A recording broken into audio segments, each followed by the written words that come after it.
At T-Mobile, our critical mission is providing unparalleled 5G coverage for when connectivity is mission critical.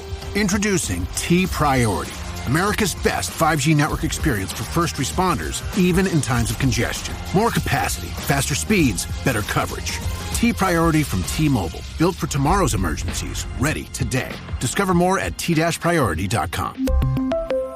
For qualifying organizations on eligible rate plans, coverage not available in some areas and may be impacted by emergencies.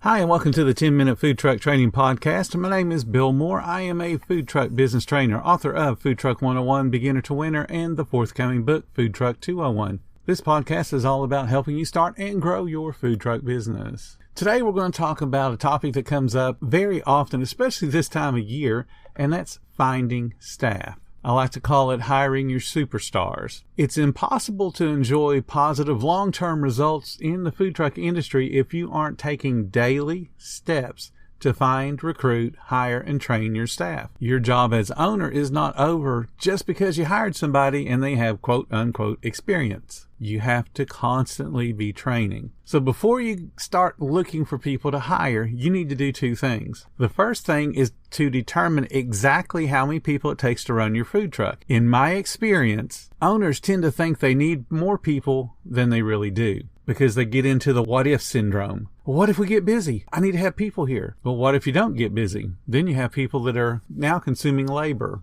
Menu complexity and cooking times dictate how many people you need. The longer the cook time, the larger the cooking capacity you need on your truck or trailer, and you need that larger cooking capacity to keep your team productive. If you have a long cook time with a small cooking capacity, you end up having your team standing around because they're waiting on food to get done. And if the cooking part of your team is waiting on food to get done, that means your cashiers most likely are now snowing over the cooks and the assemblers because they're taking more and more orders. So you got to figure out your productivity. How many people does it really take to run your food truck? Then, before you go to hire, you need to write out a complete job description with primary and secondary duties. That way, your new hire person knows exactly what the expectations are and also what you're looking for. Now, you've got two primary positions on a food truck, and you can call them whatever you want to call them. But basically, you have the cashier, and they're the face of your business. We refer to that as an image person. You want to think about, does this person give off the kind of first impression you want your guests to see? Also think about the person that's handing out the food, whatever you call them. It could be an expediter, it could be a coordinator, it could be whatever you call them. But the person who is handing out the food and saying, thank you, come again. They are also an image person because that's the last human contact a guest has with your business. So you have those image positions. Now, on the other side of that, you have the engineer positions. Those are the people that are driving the engine of your food truck. They're the ones that are cooking, they're assembling, they're doing the things that the guests don't necessarily interact with, because clearly the guests will see the end result of their talents because they're the ones that are eating the food. So that engineer position, they keep the food flowing towards the guest. They maintain the quality of your food. It's a doer position, basically. They deal with things, whereas your image position deals with people. So you always want to be looking for new people, even if you have no positions to fill. Because if you decide to look for a new hire after somebody quit last night, it's too late because you're under pressure. Oh, I've got a service I got to deal with. I need to hire somebody today. And when you're under pressure, that leads to bad decisions. We all hate being understaffed and we all hate seeing service suffer. But I can assure you, you're going to hate it a whole lot more if you make a bad hiring decision because you're under pressure. Because now that bad decision will impact you for many, many services to come. Even when I'm fully staffed, I'm always looking to upgrade or having that next person in my pocket for the big event where I only need them to work for me a week or 10 days. You always want to have people there. Keep that pipeline full and keep networking to find new employees. So here's some things you can do to help yourself in getting more new employees. Encourage the current staff you've got to give you referrals, and also encourage your loyal guests to give you employee referrals, because both of those sets of people are not going to send you a bad person. An employee is not going to want you to hire their best friend if they think their best friend is lazy, because that means your current employee has to pick up the slack. So they're not going to recommend somebody as lazy. It's going to make their workload harder. It's the same with your guests. They're not going to recommend that lazy kid that lives next door, because that lazy kid next door impacts their ability to get good food and good service from you. So they're not going to recommend bad people. but keep talking to them all the time. Set up some type of employee referral program. Set up a guest referral program that has a monetary reward. Hey, if you recommend somebody and I go ahead and hire them, I'll give you a $50 gift card or $100 gift card. You can do the same with your employees. I'll give you a $100 bonus. If we hire somebody and they last 6 weeks, 8 weeks, 10 weeks, whatever the time frame is to make it worth your while to have hired their friend. You might want to consider running background checks.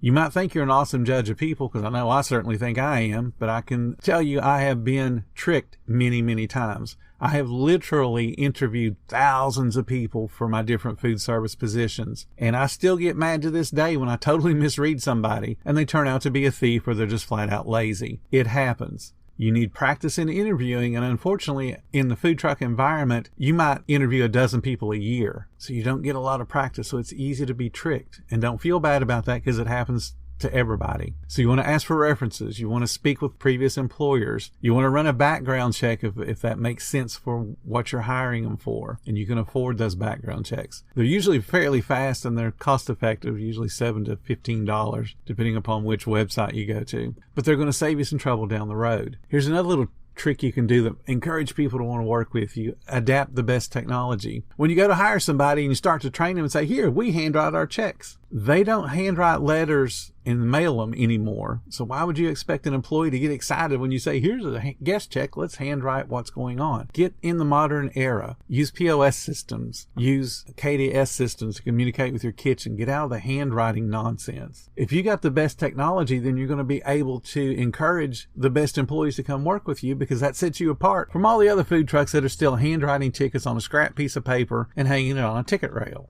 Offer practical benefits. A competitive wage is a must. That's obvious. But there's also things you can do and talk about that will help people to want to choose you over a restaurant or over a competing food truck. Things like talk about flexible scheduling. Talk about paid time off. That's something food trucks very rarely do. Encourage or offer longer than average meal breaks.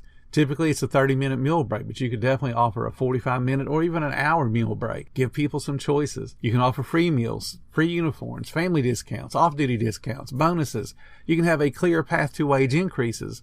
And of course, you can talk about the tip potential, how it will take their, $15, $17 an hour job up to being in the upper 20s or low 30s. Those are things you can talk about. Those are practical benefits of somebody coming to work for you. So now let's talk about the important thing, where to find people. Local culinary schools and programs. Check out the high school. Check out vocational schools.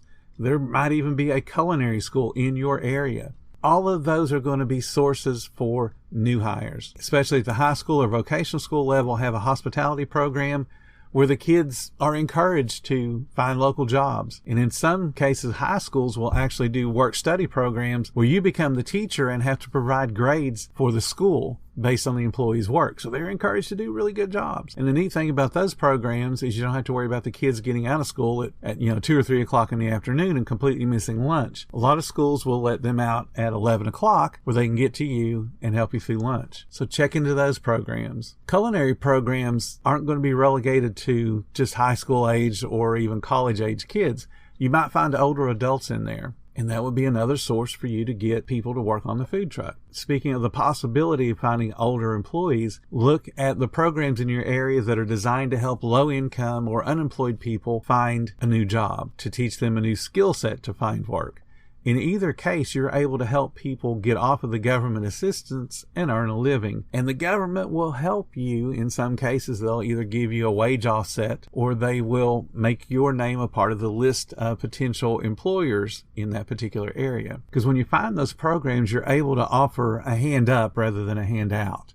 And that's going to benefit not only you, but it'll benefit the person you're helping, as well as just your community in general. You can use social media to find employees. Now, you got to be a little bit careful here, because if you're advertising more about, hey, we need help than you are your food, then that's telling your potential guest pool that, oh, they're shorthanded. I'll wait till they get fully staffed before I go try their food out. So be careful when you're advertising that you need help. But you can certainly use LinkedIn. LinkedIn is designed for professionals, but you want to only use LinkedIn if you're looking for somebody that's going to have a leadership role in your business, especially if you're thinking about expanding to multiple trucks. You need to hire them when you've only got a single truck and teach them how to manage the people and manage your business. And that way you can get off the truck and start a second truck. But LinkedIn is a good resource. Facebook's a good resource because it reaches a broader, wider audience, and you just, again, post about the open position and do it at least once a week or so, just to let people know that, hey, we do have openings. Come check us out. You just want to make sure that when you're posting about jobs that you also are posting about your food and your service and your locations. Those need to be a priority on your social media. If you're on Twitter, you can use Twitter to do the exact same thing. The only caveat I would add on Twitter is because of the character limits, you may want to refer them to your website so that they can understand exactly what the job's going to be all about. And you can just create the link rather than try to type out the job description. Now, there are restaurant-specific websites that you can advertise on. Now, we all know about careers.com and monster.com and Indeed and all those other job services, but there's ones that are specific to food service. One's called Poached, one's called Restaurant Zone, one's called Cull Intro, and one's called Culinary Agents. If you live in a big enough area to where those have enough of a population of people looking through them for ads, definitely put your food truck on it. Let people know that, hey, we're hiring. We've got these benefits that we talked about earlier. We've got this type of scheduling system. Let people know about your job. Don't be afraid just because you're a food truck that you can't be on websites that cater to restaurants and other food service platforms. Just do it. What's the worst thing that happens? No one sees your ad. Another thing that you can do, and I do this frequently, is when you go to your competition, when you go out shopping just in general, when you find somebody that has the kind of work ethic that you're looking for, whether it be the cashier at the grocery store, cashier at a Tom Thumb or a convenience store, you want to give them your business card and say, hey, I am looking for great people that are just like you. If you have a friend that needs a job, would you please pass along my card? Now, what that does is it gets the person thinking about, ooh, maybe I would like to work for this guy, without you saying, hey, I've got a job, would you come work for me? Because that's poaching, basically. I've done that a few times in my past when I really needed people and I found a good cashier at McDonald's. I'd tell them, hey, come over and see me at my restaurant. It's right across the street. You know who I am. I'll give you a job tomorrow, because they've impressed me enough to just do that. But if you don't feel comfortable just poaching, just say, hey, if you have a friend, here's my business card. Pass it on to them. I would love to talk to them. That gets that particular person you're talking to thinking about, maybe I would like a different job. So don't be afraid to do those kind of things. Always be looking for your next superstar. Never stop looking.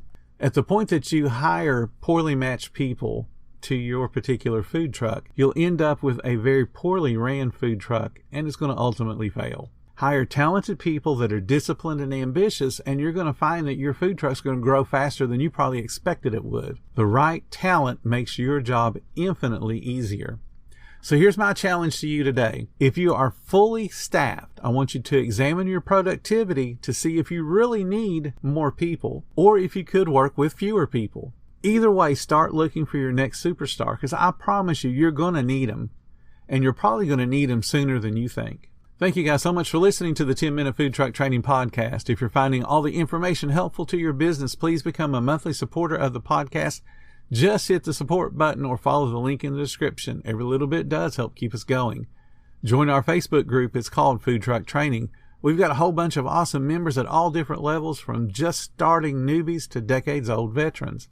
They've all got your back when it comes to helping you with your food truck business. And again, thank you so much for listening. Come back tomorrow, because you know I got plenty more to say when it comes to helping you and your food truck business grow.